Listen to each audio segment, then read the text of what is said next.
Well, I'm Rari of Rari and Pulley. And I'm Polly from Rari and Polly, and it's the name of our teddy bears. So when I was born, I was given a teddy bear. His name is Polly, and then when we started dating, I gave her a teddy bear, and she named him Rari. So we're visual and literary artists who lean mostly towards the visual, and we do a lot of public and fine artworks. Draw cartoons and have a good time doing it. We've always kind of been involved with the public in some form throughout like our first years as artists. We majority were doing like paintings of canvases and prints, and we would go to artist alleys at like conventions and sell our artwork.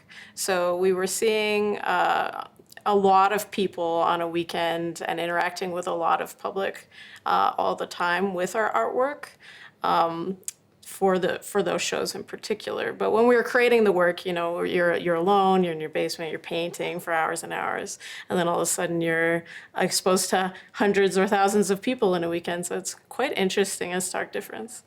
Coming from Saskatchewan, we didn't have a Chinatown there. Moving to Calgary for the first time, not only was I able to connect with more family here, I was able to really enjoy the Chinatown and the food and the culture. Whenever we passed through Calgary from British Columbia to Saskatchewan, we'd always load up on all the groceries and the barbecue meats that you can only find here in Calgary, given it a bigger city.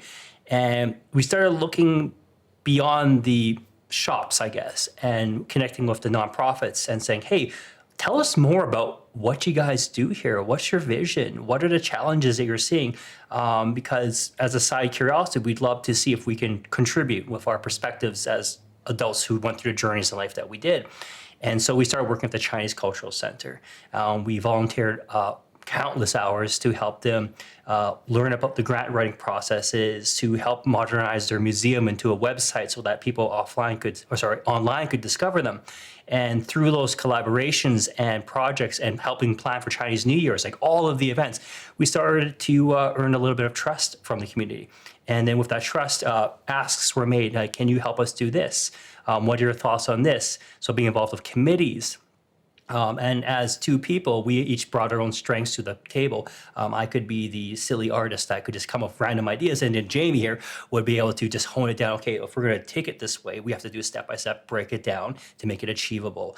And so now we've done large-scale projects like the murals you see here in Chinatown. Through those relationships we've built, we've consulted with the nonprofits and the community on what they want to see within their community. So collaborations have been the magic touch, I guess, with all the projects we do, because it's not just our vision as artists, it's the community with us, and together we can go farther than we can do individually. So Additionally, our practice went from mostly conventions and traveling to more local, largely due to COVID-19 as well. We were unable to go to other cities to sell our artwork and unable to gather in large groups to sell the work, so we couldn't go to events anymore. And we decided at that point to really focus locally and see what we could do to make a difference in our own city.